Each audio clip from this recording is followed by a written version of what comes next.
Good morning friend. आज हम लोग स्टार्ट करने वाले हैं अप्लाइड केमिस्ट्री। ठीक है, तो अप्लाइड केमिस्ट्री में सबसे पहला आपका यूनिट है जो atomic structure and chemical bonding है। तो एटॉमिक स्ट्रक्चर पहले जानने स्टार्टिंग करने के पहले आपको पता होना चाहिए कि एटम क्या होता है। ठीक है, और उसके बाद आपको क्या पता होना चाहिए, मॉलिक्यूल क्या होता है। तो अगर एटम की बात करें तो ये आपका क्या होता है, स्मॉलेस्ट पार्टिकल होता है। ठीक है, और smallest particle of element of an element. Clear है। और अगर हम लोग मॉलिक्यूल की बात करें तो ये भी आपका क्या होता है, स्मॉलेस्ट पार्टिकल होता है। बट ये आपका नेचर में फ्री एग्जिस्ट कर भी सकता है। ठीक है, बट ये आपका क्या है, और नहीं भी कर सकता है। क्लियर है। बट अगर हम लोग बात करें मॉलिक्यूल की तो ये आपका हमेशा नेचर में क्या होगा, फ्री एग्जिस्ट करेगा। अगर हम लोग एग्जांपल की बात करें तो आपका क्या है, हाइड्रोजन कभी भी सिंगली हाइड्रोजन नहीं होता है, वे डाइवैलेंट फॉर्म में होता है, मींस H2 में होता है। तो अगर एक हाइड्रोजन की बात करें तो ये आपको एटम कहलाएगा। बट अगर एक मॉलिक्यूल की अगर H2 की बात करें तो ये आपका क्या है, मॉलिक्यूल कहलाएगा। क्यों? क्योंकि आपका H2 क्या है, आपका नेचर में फ्री एग्जिस्ट करता है। बट कभी भी सिंगल हाइड्रोजन आपका एटम नेचर में फ्री एग्जिस्ट नहीं करता है। अगर हम लोग बात करें हीलियम की तो हीलियम आपको क्या है, एटम भी कहलाएगा और मॉलिक्यूल भी कहलाएगा। क्योंकि ये सिंगल भी है तो सिंगल है इसलिए एटम हो गया, बट एक फ्री एग्जिस्ट करता है नेचर में इसलिए आपका क्या हो जाएगा, ये मॉलिक्यूल भी हो जाएगा। क्लियर है। तो ये आपका था एटम एंड मॉलिक्यूल्स। अब आते हैं कि सबसे पहले किसने आपका क्या है, एटम किस तरह से होगा, क्या उसका मींस किस तरह से अरेंज होगा, क्या एटम होता है, उस सब के बारे में सबसे पहले डाल्टन्स ने आपका एक डाल्टन्स थ्योरी पढ़ना है। जो आपको डाल्टन्स ने आपका क्या है, इसके बारे में सबसे पहले आपका थ्योरी दिया था कि एटम्स किस तरह से होगा। तो इन्होंने सबसे पहला पॉइंट दिया था कि आपका क्या है, एटम स्मॉलेस्ट पार्टिकल होता है। ठीक है, स्मॉलेस्ट पार्टिकल होता है जो आपका क्या होता है, डिवाइड नहीं किया जा सकता है। मींस इसको हम लोग और छोटे छोटे पार्टिकल्स में तोड़ नहीं सकते, can not be divided. Clear है, ये फर्स्ट पॉइंट था। ठीक है, उन्होंने आपका दूसरा आपका क्या थ्योरी क्या दिया था, आपका क्या है, एक एलिमेंट का सभी आपका एटम सिमिलर होंगे। ठीक है, one element have all atoms have similar। ठीक है, एक एलिमेंट का सभी एटम क्या होगा, सिमिलर होगा। और दो एलिमेंट का को दो जितने भी एटम होंगे, अगर दो एलिमेंट है अगर अलग अलग है ए और ए एंड बी, तो दोनों का जो एटम होगा वो डिसिमिलर होगा, किसी भी कंडीशन में सिमिलरिटी नहीं होगी। ठीक है। अब तीसरा उन्होंने क्या दिया था कि आपका क्या है, atoms of different element will combine in the simple ratio and form compound. Means अगर आपका क्या है, अगर कोई एटम आपका दो एटम या एक से दो से ज्यादा आपका एलिमेंट बोल सकते हैं कि दो से ज्यादा एलिमेंट अगर कंबाइन होता है तो किस फॉर्म में कंबाइन होगा, सिंपल रेशियो में।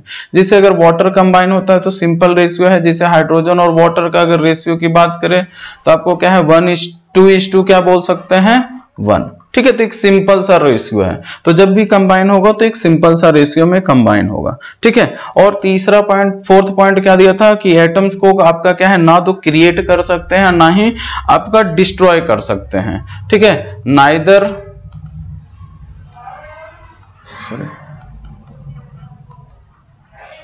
Neither be created nor destroy. ठीक है, बट आफ्टर सम टाइम्स उनके कुछ डिस्कवरी करने के बाद या थ्योरी देने के बाद क्या हुआ, इनके चारों पोस्टुलेट्स क्या थे, जो भी चारों थ्योरी थे वो आपका क्या हो गए, फेल हो गए। तो सबसे पहला थ्योरी की अगर बात करें तो आपका क्या है, पहला थ्योरी इन्होंने दिया था कि आपका क्या है कि आपका स्मॉलेस्ट पार्टिकल है, can not be divided. But after some times क्या हुआ, इसको क्या है, इलेक्ट्रॉन प्रोटॉन और न्यूट्रॉन में क्या कर दिया गया, डिवाइडेड कर दिया गया। ठीक है, तो पहला थ्योरी फेल हो गया। ठीक है, इन्होंने क्या बोला कि all element have all atoms have similar, means एक एलिमेंट के सभी एटम्स आपको क्या होंगे, सिमिलर होंगे। बट अगर बात करते हैं हाइड्रोजन का तो हाइड्रोजन का आइसोटोप्स क्या होते हैं, अगर बात करें हाइड्रोजन का तो हाइड्रोजन के 3 आइसोटोप्स होते हैं। एक तो आपका क्या हो गया, हाइड्रोजन हो गया, दूसरा आपका क्या होता है, ड्यूटेरियम होता है। ठीक है, तीसरा आपका क्या होता है, ट्रीटियम होता है। ठीक है। तो ये तीनों अलग अलग आपको एटम्स हैं हाइड्रोजन के, बट तीनों क्या है, डिसिमिलर है। तीनों का मास क्या होता है, अलग अलग होता है। एक का मास नंबर 1 होता है, दूसरे का 2 होता है, तीसरे का 3 होता है। तो इस तरह से इनका क्या है, दूसरा पोस्टुलेट्स भी क्या हो गया, फेल हो गया। ठीक है। इसके बाद इन्होंने तीसरा क्या दिया था, atoms of different element will combine in the simple ratio. But आपका क्या है, कुछ ऐसे कंपाउंड्स मिले जिसका सिंपल रेशियो में कंबाइन नहीं होता है। जैसे आपका बात करें Ap 0.93 हो, ठीक है, फेरस ऑक्साइड, तो ये आपका क्या होगा, एक सिंपल सा रेशियो में कंबाइन नहीं हो रहा है। ये आपका जो रेशियो है वो आपका Fe एंड ऑक्सीजन की अगर बात करें तो आपको क्या है 0.93:1 है। ठीक है, इस रेशियो में ये क्या हो रहा है, कंबाइन हो रहा है। ठीक है, तो इनका ये तीसरा पोस्टुलेट्स भी क्या हो गया, फेल हो गया। इसके बाद इन्होंने क्या बोला था कि atom can neither be created nor be destroy. But आपका क्या है, हम लोग क्या है, न्यूक्लियर फ्यूजन और न्यूक्लियर फिजन के बारे में तो जानते हैं। ठीक है, तो न्यूक्लियर फ्यूजन क्या होता है, इसमें हम लोग क्या करते हैं, आपको क्या है, एक एटम को फर्दर सब डिवाइडेड किया जा सकता है। ठीक है, तो आपका क्या है, इनका ये भी आपका क्या है, फेल हो गया, मीन्स चारों पोस्टुलेट्स फेल हो गए। इसके बाद आपका क्या हो गया, कुछ समय के बाद, आफ्टर सम टाइम्स बाद क्या हुआ, कैथोड रेज का डिस्कवरी हुआ। किस चीज का डिस्कवरी हुआ, कैथोड रेज का। ये आपका कैथोड रेज क्या होता है, एक आपका ट्यूब होता है जिसके अंदर क्या है, high pressure and high voltage के थ्रू हम लोग क्या कर सकते हैं, किसी भी गैस को आयोनाइज कर सकते हैं, और उस गैस के थ्रू हम लोग क्या करते हैं, आपका क्या है, वो आयोनाइज होकर के इलेक्ट्रॉन उसके अंदर मूव करता है। ठीक है, और इसी कैथोड रेज के डिस्कवरी के बाद, इसी कैथोड रेज के डिस्कवरी के बाद आपका क्या हो गया, इलेक्ट्रॉन, प्रोटॉन एंड न्यूट्रॉन का भी डिस्कवरी हुआ। ठीक है, तो सबसे पहले अगर बात करें तो आपका क्या हुआ, आपका कैथोड रेज का डिस्कवरी हुआ जिसे जूलियस प्लकर ने डिस्कवर करा। उसके बाद दूसरे साइंटिस्ट ने इस कैथोड रेज ट्यूब में आपका एक्सपेरिमेंट करा, और उस एक्सपेरिमेंट के फलस्वरूप मेरे को क्या मिला, एक इलेक्ट्रॉन मिला और प्रोटॉन मिला। क्लियर है, और आपका आफ्टर सम टाइम्स आपका क्या हुआ, न्यूट्रॉन भी मिला। ठीक है, तो अगर हम लोग इलेक्ट्रॉन, प्रोटॉन और न्यूट्रॉन की बात करें, ठीक है, तो अगर इलेक्ट्रॉन की बात करते हैं तो इलेक्ट्रॉन आपका क्या हो गया, इलेक्ट्रॉन का अगर सिंबल की बात करते हैं तो सिंबल हम लोग किस तरह से डिनोट करते हैं, E-10, मीन्स अगर ये आपका क्या हो गया, एक तरह से मास हो गया, और ये आपका क्या हो गया, चार्ज की बात कर रहे हैं। ठीक है, चार्ज इसके पास क्या होता है, -1, और मास की बात करें तो 0 होता है। और इसका जो डिस्कवरी करा था वो किसने करा था, थॉमसन ने। किसने डिस्कवर करा था, थॉमसन ने डिस्कवर करा था। ठीक है, अब उसके बाद आते हैं प्रोटॉन की बात करते हैं। तो अगर प्रोटॉन की बात करते हैं तो इसको अगर हम लोग डिनोट करते हैं 1 and 1, हाइड्रोजन 1 and 1। ठीक है, आप कभी कभी आपको क्या है, P1 and 1 भी लिखा जा सकता है। ठीक है, तो ये आपका क्या हुआ, चार्ज क्या हो गया, +1 हो गया, और आपका ये आपका मास क्या हो गया, मास क्या हो गया, 1 हो गया। क्लियर है, तो ये आपका क्या है, प्रोटॉन। और इसका डिस्कवरी किसने करा था, गोल्डस्टीन ने। ठीक है, इसके बाद आपका क्या हुआ, न्यूट्रॉन ने करा था, न्यूट्रॉन का डिस्कवरी हुआ था। न्यूट्रॉन का सिंबल आपका क्या है, N है, आपका चार्ज 0 होता है, बट मास आपका क्या होता है, 1 होता है। इसका जो डिस्कवरी करा था जेम्स चैडविक ने करा था। ठीक है, तो ये आपका क्या होगा, इलेक्ट्रॉन, प्रोटॉन और न्यूट्रॉन का डिस्कवरी हो गया। अब इलेक्ट्रॉन, प्रोटॉन और न्यूट्रॉन के डिस्कवरी के बाद साइंटिस्ट ने सोचना चालू कर दिया कि आपका किस तरह से एक एटम कंस्टिट्यूट होता है विद आपको मदद से इलेक्ट्रॉन, प्रोटॉन और न्यूट्रॉन। तो देखिए आपका, अगर हम लोग सबसे पहले आते हैं मास ऑफ इलेक्ट्रॉन की बात करते हैं, तो मास ऑफ इलेक्ट्रॉन की अगर बात करते हैं तो आपका मास ऑफ इलेक्ट्रॉन कितना होता है, 9.1 × 10⁻³ kg। ये आपका क्या हो गया, मास ऑफ इलेक्ट्रॉन हो गया। आप इसको चाहे तो ग्राम में भी लिख सकते हैं, 9.1 × 10⁻28 ग्राम। क्लियर है, तो ये आपका मास ऑफ इलेक्ट्रॉन हो गया। अगर हम लोग चार्ज ऑफ इलेक्ट्रॉन की बात करें, अगर चार्ज ऑफ इलेक्ट्रॉन की बात करते हैं तो क्या हो जाता है, 1.6 × 10⁻19 कूलम। क्लियर है, ये आपका क्या हो गया, चार्ज ऑफ इलेक्ट्रॉन हो गया। तो जनरली चार्ज ऑफ इलेक्ट्रॉन को माइनस, निगेटिव भी कभी कभी लिखते हैं, बट जब हम लोग कैलकुलेट करते हैं या कोई न्यूमेरिकल्स वैल्यू लेते हैं तो हम इसका क्या लेते हैं, मैग्नीट्यूड लेते हैं, आप साइन नहीं लेते हैं। क्लियर है, आपका माइनस साइन ये सिर्फ ये शो करता है कि इसके पास क्या है, निगेटिव चार्ज है। क्लियर है, अब आते हैं मास ऑफ प्रोटॉन की अगर बात करते हैं, मास ऑफ प्रोटॉन अगर हम लोग मास ऑफ प्रोटॉन की बात करते हैं तो क्या होता है 1.66 into 10 to the power minus 27 kg। ये आपका क्या हो गया, मास ऑफ प्रोटॉन हो गया। क्लियर है। अगर हम लोग चार्ज ऑफ प्रोटॉन की बात करते हैं तो चार्ज ऑफ प्रोटॉन आपका क्या हो जाएगा, ये आपका प्लस साइन के साथ आपका क्या होता है 1.6 into 10 to the power minus 19 coulomb. देखिए मास ऑफ आपका charge of electron and charge of proton का वैल्यू क्या होता है, मैग्नीट्यूड की अगर बात करें तो दोनों का मैग्नीट्यूड क्या है, सेम है, बट आपका क्या होता है साइन अलग अलग होता है। बट जब कैलकुलेशन करते हैं तो दोनों का चार्ज हम लोग क्या है मोड में लेते हैं, मीन्स आपका मैग्नीट्यूड की सिर्फ बात करेंगे। अगर हम लोग चार्ज ऑफ न्यूट्रॉन की बात करते हैं तो न्यूट्रॉन का चार्ज आपका क्या होता है, आपका 0 होता है। मींस आप बोल सकते हैं कि चार्ज ऑफ न्यूट्रॉन आपका क्या हो गया 0। ठीक है। और अगर हम लोग बात करते हैं मास ऑफ न्यूट्रॉन की अगर बात करते हैं तो आपका क्या होता है 1.675 into 10 to the power minus 27 into 10 to the power minus 27 kg। Clear है। तो आपका देख लीजिए कि आपका मास ऑफ प्रोटॉन और मास ऑफ न्यूट्रॉन दोनों क्या होता है, इक्वली होता है, मींस करीब करीब इक्वल बोल सकते हैं। ठीक है। तो अब आते हैं हम लोग, अगर हम लोग चार्ज ऑफ न्यूट्रॉन क्या हो गया, आपको पता है कि चार्ज ऑफ न्यूट्रॉन क्या है 0 होता है। ठीक है। अगर हम लोग एटॉमिक नंबर की बात करते हैं तो एटॉमिक नंबर आपका क्या होता है, जिसे हम लोग Z से डिनोट करते हैं, ये आपका क्या होता है equals to number of protons होता है। मींस जितने नंबर ऑफ प्रोटॉन्स होंगे किसी भी एटम में वही उसका क्या होगा, एटॉमिक नंबर होगा। अगर हम लोग बात करते हैं मास नंबर की तो मास नंबर क्या होता है, जिसे हम लोग N से डिनोट करते हैं, वो क्या होता है number of proton plus number of neutron. ठीक है। इसे हम लोग क्या बोलते हैं, मास नंबर बोलते हैं। क्लियर है। तो इतना तक आपको आई थिंक समझ में आ चुका होगा। ठीक है। तो अब हम बात करते हैं कि डिस्कवरी ऑफ इलेक्ट्रॉन, प्रोटॉन और न्यूट्रॉन के बाद क्या हुआ, साइंटिस्ट सोचना चालू कर दिए कि किस तरह से आपका क्या होता है इलेक्ट्रॉन, प्रोटॉन और न्यूट्रॉन आपका क्या होता है कंस्टिट्यूएंट होते हैं, मींस वो किस तरह से अरेंज होते हैं ताकि आपका क्या होता है, आपका एटम स्टेबल होता है, वो किस तरह से अरेंज होता है इलेक्ट्रॉन, प्रोटॉन और न्यूट्रॉन। तो अगर हम लोग इलेक्ट्रॉन और प्रोटॉन अरेंजमेंट की बात करते हैं तो सबसे पहले आता है जो किसने साइंटिस्ट ने आपका अप्रोच करा था, मींस आपका कोशिश करा था, तो वो आपका क्या आता है Thomson's model, Thomson's atomic model.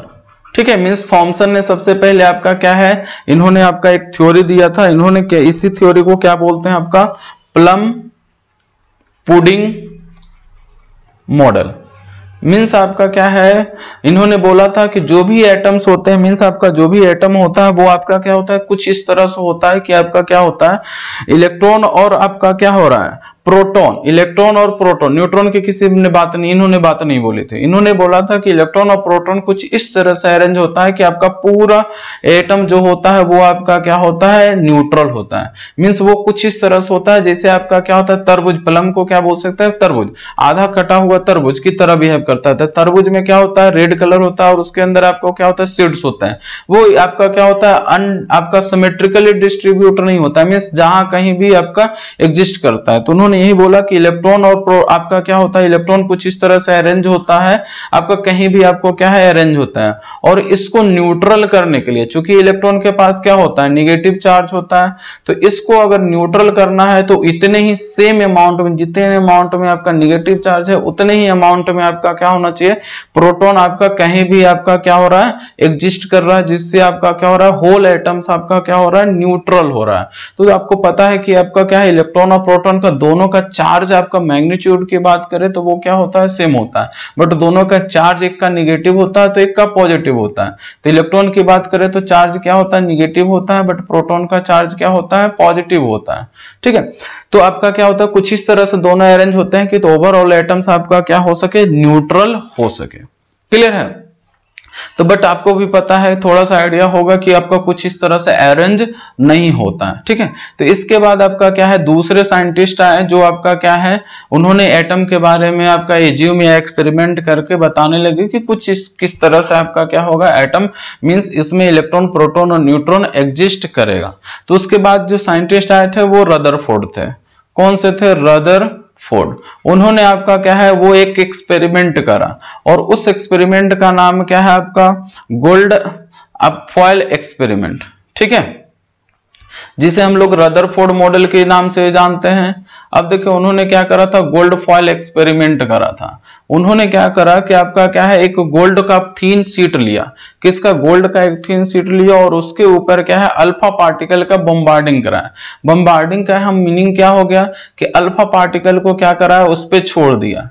और उसके पीछे देखिए आपको जो फिगर दिख रहा है, इसी तरह का कुछ उन्होंने एक्सपेरिमेंट करा था। यहाँ पे देखिए ये जो आपका जो है गोल्ड का आपका थीन शीट है, ये वाला क्लियर है। और ये आपका क्या है, अल्फा पार्टिकल है जो रेडियो एक्टिव एलिमेंट होता है, वो आपका क्या है, अल्फा, बीटा और गामा पार्टिकल रिलीज करते हैं। तो वैसा उन्होंने रेडियो एक्टिव एलिमेंट लिया जो आपका क्या है, अल्फा पार्टिकल रिलीज करता है, ठीक है। तो अल्फा पार्टिकल क्या होता है, हमें पता है हीलियम क्या होता है, He के पास क्या होता है, 2 इलेक्ट्रॉन होता है। अगर मैं इससे दोनों इलेक्ट्रॉन निकाल दूं और इसे अगर हाई वेलोसिटी के साथ अगर मैं फेंकूं, यही आपका क्या हो गया, अल्फा पार्टिकल हो गया। क्लियर है, ठीक है, ठीक है। तो यही आपका अल्फा पार्टिकल। तो इसी पार्टिकल को क्या करा उन्होंने, स्ट्राइक करा किस पे, इस गोल्ड फॉइल पे, ठीक है। तो ऐसा तो है नहीं कि आपका एक ही अल्फा पार्टिकल स्ट्राइक करेगा, बहुत सारे अल्फा पार्टिकल क्या हुआ, स्ट्राइक हुआ। अब ये स्ट्राइक हुआ तो आपका क्या हो गया, यहां से ये थिन शीट था। तो क्या है, उन्होंने देखा कि आपका क्या है, आपको इसके पीछे क्या है, ये आपका जो सर्कुलर डिस्क है, इस सर्कुलर डिस्क के इनर साइड पे ये जो आपको दिख रहा है, ये इनर साइड है, इस साइड पे उन्होंने क्या रख दिया, जिंक सल्फाइड का एक लेयर चढ़ाया, ZnS, ठीक है, जिंक सल्फाइड का एक लेयर चढ़ाया। अब इसका प्रॉपर्टीज क्या है, जैसे ही ये अल्फा पार्टिकल इससे टकराता है तो एक लाइट जलता है, जिस तरह से आपका एलईडी जलता है ना, लुमिनिसेंस आपका उसी तरह का, जैसे ही स्ट्राइक किया वो एक पल के लिए, एक instant of moment of time के लिए वो आपका क्या होता है, लाइट जनरेट होता है। तो इसके बेसिस पे कि कौन सा अल्फा पार्टिकल कहां पे आपका कोलाइड कर रहा है, टकरा रहा है, इसके आधार पर उन्होंने पता लगा। तो उन्होंने क्या किया, इससे जो अल्फा पार्टिकल निकला वो इससे होते हुए पास कर गया, ठीक है। तो उन्होंने क्या देखा कि आपका कुछ अल्फा पार्टिकल्स आपको डायरेक्टली पास कर रहे हैं, मींस आपको क्या है, एक लेजर की तरह ये जा रहा है सिंपल लाइन में। तो ये जो अल्फा पार्टिकल आई, आपको क्या होना चाहिए, या तो टकरा कर वापस आ जाना चाहिए था, या तो सीधे पास कर जाना चाहिए था। तो उन्होंने क्या देखा कि कुछ अल्फा पार्टिकल्स आपका क्या हो रहा है, आपका सीधे सीधे चला जा रहा है, मींस आपको सीधे जैसे इसी सिंगल से लाइन में विदाउट कोई डिविएशन के आपको क्या है, यहां जाकर टकरा रहा है, ठीक है। और कुछ अल्फा पार्टिकल इन्होंने क्या देखा, कुछ डिग्री एंगल से क्या हो रहा है, मूव कर रहा है, ठीक है, मींस आपका कुछ एंगल से साथ बनाते हुए मूव कर जा रहा है। कुछ अल्फा पार्टिकल कुछ ज्यादा ही एंगल के साथ मूव कर रहा है। और कुछ उन्होंने अल्फा पार्टिकल ऑब्जर्व करा, देखो कुछ इस डायरेक्शन में आ रहा है, कुछ इस डायरेक्शन में जा रहा है, कुछ इस डायरेक्शन में जा रहा है, कुछ सीधे पास हो रहा है, ठीक है। और कुछ आपका उन्होंने ऑब्जर्व किया कि इन 20,000 में आपका क्या है, एक अल्फा पार्टिकल, अगर हम लोग 20,000 अल्फा पार्टिकल सेंड कर रहे हैं तो उसमें से एक अल्फा पार्टिकल क्या हो रहा है, जिस पाथ से जा रहा है उसी पाथ से आपका क्या हो रहा है, रिटर्न हो रहा है इस पाथ से, ठीक है। तो देखो आपका अगर हम लोग बात करें थिन फॉइल की, तो इसमें से एक एटम को अगर हम लोग कंसीडर करते हैं तो उन्होंने क्या देखा, बहुत सारे अल्फा पार्टिकल आपको दिख रहा होगा यहां से जा रहा है, तो मोस्ट ऑफ द पार्टिकल उन्होंने क्या देखा कि सीधे सीधे पास हो रहा है। और कुछ अल्फा पार्टिकल क्या होता है, हल्का सा एंगल लेते हुए आपका क्या होता है, मूव कर रहा है, जो आपको यहाँ पे दिख रहा है कुछ एंगल्स के साथ, ठीक है। एक दो अल्फा पार्टिकल, कुछ अल्फा पार्टिकल यहाँ दिख रहा है जो मूव कर रहा है, कुछ इधर आ रहा है, मीन्स बहुत ही कम अल्फा पार्टिकल क्या हो रहा है, आपको एंगल चेंज कर रहा है, but most of the particle क्या हो रहा है, सीधे सीधे चला जा रहा है, ठीक है।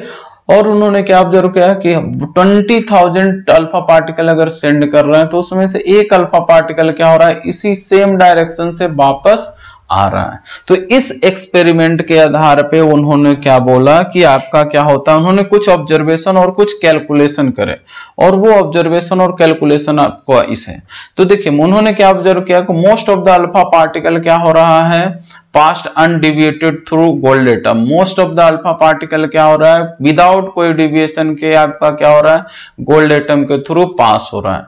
तो इसके इस ऑब्जर्वेशन के बेसिस पे उन्होंने कंक्लूजन क्या निकाला कि most of the part of an atom is impurity. इसीलिए उन्होंने क्या बोला कि चूंकि ये आपका कोई डिविएशन नहीं हो रहा है, कुछ नहीं हो रहा है, तो वो सिर्फ पास कर रहा है, तो हम क्या बोल सकते हैं कि आपका जो एटम का अधिकांश पार्ट है, मोस्ट ऑफ द पार्ट क्या है आपका एम्प्टी है, वो आपका क्या है खाली है। क्लियर है।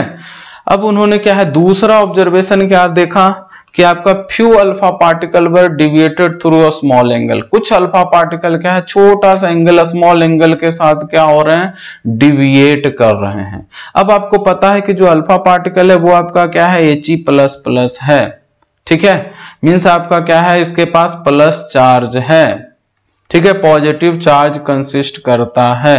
क्लियर है, ये तो पता है, ठीक है। अब क्या हो रहा है, कुछ पार्टिकल थोड़ा सा एंगल डिविएट कर रहा है, तो उन्होंने इसके आधार पे क्या कंक्लूजन निकाला कि atoms contains positive and negative charge in equal amount so that the atom whole is neutral.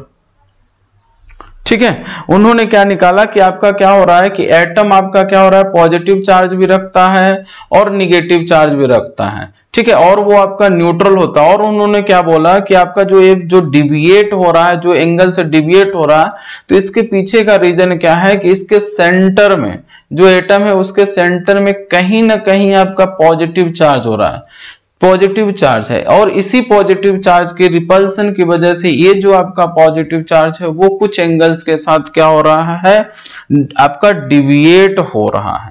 Clear है, उन्होंने ये आपका कंक्लूजन निकाला। ठीक है, तो अब अगर बात करते हैं नेक्स्ट आपका ऑब्जर्वेशन की कि वेरी फ्यू अल्फा पार्टिकल्स वर डिपोजिटेड बैक। आपका डिपोजिटेड नहीं है, यहाँ पे डिविएटेड बैक। क्लियर है, ये आपका क्या हो जाएगा deviated, DEVIATED। Very few alpha particle were deviated back to their original path. Means उस बहुत 20,000 में एक अल्फा पार्टिकल क्या हो रहा है उसी एंगल के साथ, मींस जहां जिस पाथ से जा रहा था उसी पाथ से वापस आता है। इसके आधार पर उन्होंने क्या कंक्लूजन निकाला कि while of the positive charge of an atom is concentrated in A small value called nucleus.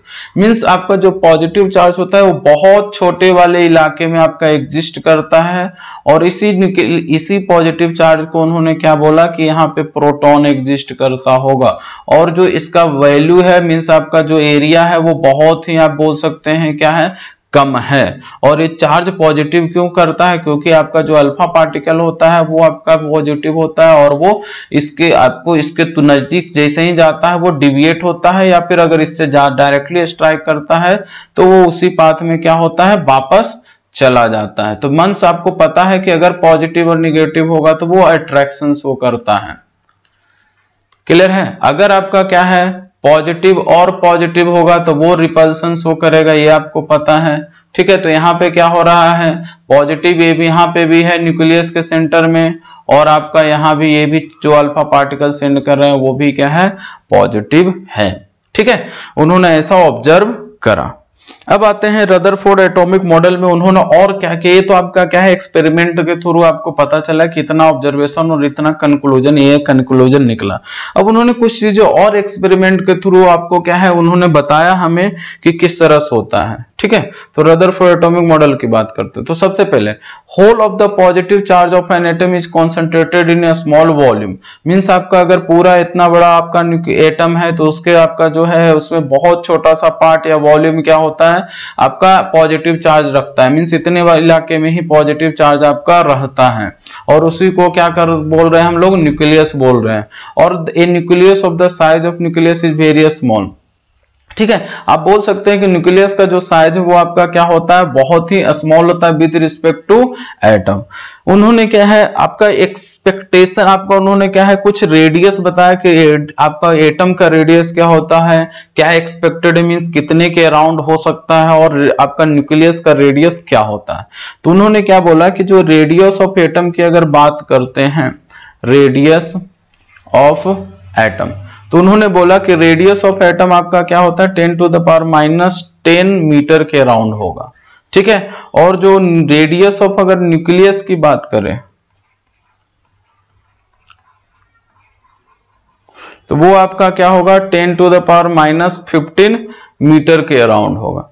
उन्होंने एक रिलेशन भी दिया किसके लिए, रेडियस ऑफ न्यूक्लियस के लिए, मींस न्यूक्लियस का रेडियस अलग अलग एटम्स में कितने होंगे, ठीक है। तो आपका क्या है रेडियस ऑफ न्यूक्लियस की अगर बात करें तो वो आपका कितना हो जाएगा, उसको अगर हम लोग r मानते हैं तो r इक्वल टू क्या होगा r0 into a⁻1/3 centimetre. Clear है। ये जो r0 है वो आपका क्या है, r0 का उन्होंने क्या है वैल्यू दिया, वो आपका क्या है r0 का जो वैल्यू दिया है 1.33 इंटू 10⁻⁻15 मीटर। एक तरह से आप बोल सकते हैं एक क्या है कांस्टेंट है, ये आपका मीटर में आप इसको इजीली क्या कर सकते हैं सेंटीमीटर में कन्वर्ट कर सकते हैं, ठीक है। तो अगर सेंटीमीटर में कन्वर्ट करेंगे तो क्या होगा 1.33 इंटू 10⁻13 सेंटीमीटर के अराउंड होगा। इन्होंने r0 का वैल्यू दिया। और ए जो आपका ए है, ए अगर मैं ए की बात कर रहा हूं तो ए आपका ए जो है वो आपका क्या है मास नंबर है,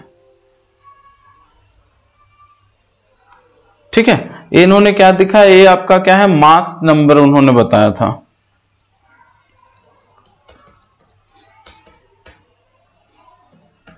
ठीक है। तो आपका जो आपका r इक्वल्स टू क्या था r0 इंटू a⁻1/3। तो यहाँ r0 का वैल्यू हमने क्या देखा 1.33 इंटू 10⁻15 मीटर, ठीक है। आपका क्या है अगर इसको सेंटीमीटर में करें तो 13 सेंटीमीटर हो गया। और अगर बात करें तो a आपका क्या है मास नंबर, और मास नंबर आपको अलग अलग एलिमेंट के लिए अलग अलग मिलने वाला है, ठीक है। तो इन्होंने आपका ये रेडियस का इक्वेशन भी उन्होंने दिया था, ठीक है। अब आते हैं सेकेंड नेक्स्ट पॉइंट की ओर मूव करते हैं कि उन्होंने क्या बोला था। उन्होंने ये बोला था कि electrons are distributed in the empty space, ठीक है। देखिए आपका क्या है electrons are distributed in the empty space of the atoms around the nucleus in different concentric circular path called orbit. Means आपका जो इलेक्ट्रॉन होगा न्यूक्लियस के सेंटर में आपको क्या मिला प्रोटॉन मिला और न्यूट्रॉन उन्होंने बोला। उन्होंने क्या बोला कि इस न्यूक्लियस के सेंटर में यहाँ पे क्या होगा प्रोटॉन होगा और साथ में क्या होगा न्यूट्रॉन होगा। अब इस आपका न्यूक्लियस के चारों ओर क्या होगा इलेक्ट्रॉन अलग अलग सर्कुलर पाथ में क्या होगा मूव कर रहा होगा। कुछ इलेक्ट्रॉन फर्स्ट वाले में मूव कर रहे होंगे, कुछ सेकेंड वाले में, कुछ थर्ड वाले में, ठीक है। और इसी पाथ को क्या बोला गया ऑर्बिट बोला गया। उन्होंने क्या बोला इस पाथ को क्या बोला ऑर्बिट बोला। और क्या बोला कि इलेक्ट्रॉन आपका क्या होगा डिफरेंट सर्कुलर पाथ में क्या हो रहा होगा मूव कर रहा होगा, ठीक है। उन्होंने यहां तक बोला। अब देखिए अगर बात करते हैं नेक्स्ट पॉइंट की, ठीक है। तो आपका क्या बोल रहा है the number of electrons in orbit is equal to the number of positive charge in the nucleus, hence the atom is electrical neutral। means total number of electron orbit में कितने होंगे जितने number of आपका क्या होगा positive charge होगा nucleus में। means जितने number of प्रोटॉन होंगे न्यूक्लियस में उतने ही number of इलेक्ट्रॉन क्या होंगे डिफरेंट ऑर्बिट में मूव कर रहे होंगे। means total number of electron जो अलग अलग ऑर्बिट में मूव कर रहे होंगे वो प्रोटॉन के नंबर के बराबर होगा, ठीक है। मींस अगर आपका प्रोटॉन की क्वांटिटी 10 है तो टोटल नंबर ऑफ इलेक्ट्रॉन जो मूव कर रहा होगा डिफरेंट ऑर्बिट में वो 10 होगा। कुछ और आपका क्या होगा अगर मान लेते हैं कुछ एलिमेंट आपको कुछ इलेक्ट्रॉन आपको यहां मूव कर रहे होंगे कुछ यहां मूव कर रहे होंगे तो टोटल इलेक्ट्रॉन क्या हो जाएंगे आपको 10 हो जाएंगे, ठीक है। तो इन्होंने ये भी बताया। और उन्होंने क्या बताया कि most of the space of in the atom is empty. आपका क्या होगा पूरे एटम के अंदर ज्यादातर पार्ट क्या होंगे खाली होंगे, क्योंकि न्यूक्लियस आपको क्या है यहाँ बहुत सी छोटे पार्ट में एग्जिस्ट कर रहा है, इलेक्ट्रॉन आपको मूव कर रहा है तो बाकी एरिया क्या मिल रहा है एम्प्टी मिल रहा है। उन्होंने ये रदरफोर्ड ने ऐसा कुछ बताया था, ठीक है। अब आते हैं हम लोग कुछ इसके ड्रॉबैक्स देखते हैं किस तरह से आपका क्या क्या ड्रॉबैक्स है रदरफोर्ड मॉडल का। मींस क्या क्या उन्होंने अभी तक नहीं बताया जो आगे चल के नए साइंटिस्ट ने उन्हें बताया, ठीक है। तो सबसे ड्रॉबैक्स ऑफ रदरफोर्ड मॉडल। तो अगर बात करें तो according to Rutherford an electron revolve around the nucleus at very high speed in well defined orbit. उन्होंने रदरफोर्ड ने क्या बोला था कि आपका क्या होता है, बहुत ज्यादा स्पीड के साथ न्यूक्लियस के अराउंड इलेक्ट्रॉन मूव करता रहता है। अब उन्होंने ये नहीं बताया कि आपका क्या है, इसको मूव करने के लिए अगर आप क्या है किसी कहीं भी कोई पाथ फॉलो करें, मींस अगर आपको क्या है कोई भी आपको सर्किल को आपको क्या है मूव करने को बोले, तो आपको क्या है कुछ देर के बाद आप क्या हो जाएंगे, थक जाएंगे और बैठ जाएंगे। मींस आपको क्या है मूव करने के लिए एनर्जी चाहिए। तो इस इलेक्ट्रॉन को मूव करने के लिए एनर्जी कहां से मिल रहा है, उन्होंने इसके बारे में कुछ नहीं बताया। ठीक है, और अगर आपको क्या है, अगर ये मूव कर रहा है तो अगर इसको एनर्जी बाहर से कहीं से नहीं, कोई बाहर से आदमी से कोई बंदा या फिर बाहर से कहीं से नहीं मिल रहा है, तो वो एनर्जी मिल कहां से रहा है। ठीक है, अगर इसको एनर्जी बाहर से नहीं मिल रहा है, अगर इसको कहीं से एनर्जी नहीं मिल रहा है और ये मूव कर रहा है, तो इसके पास क्या होना चाहिए कि अगर मूव करते करते करते आपको क्या होना चाहिए, कुछ एनर्जी लॉस होना चाहिए। तो ये मूव करते करते करते आपको क्या होना चाहिए, धीरे धीरे आपको क्या है न्यूक्लियर, जैसे जैसे एनर्जी कम होगा इसका पाथ क्या होता चला जाएगा, छोटा होता चला जाएगा और लास्ट में इसके साथ क्या होना चाहिए, कोलाइड कर जाना चाहिए और ये आपका एटम डिस्ट्रॉय हो जाना चाहिए। तो बट ऐसा तो कुछ होता नहीं है, एटम क्या होता है आपका स्टेबल होता है। तो उन्होंने इसके बारे में कुछ नहीं बताया।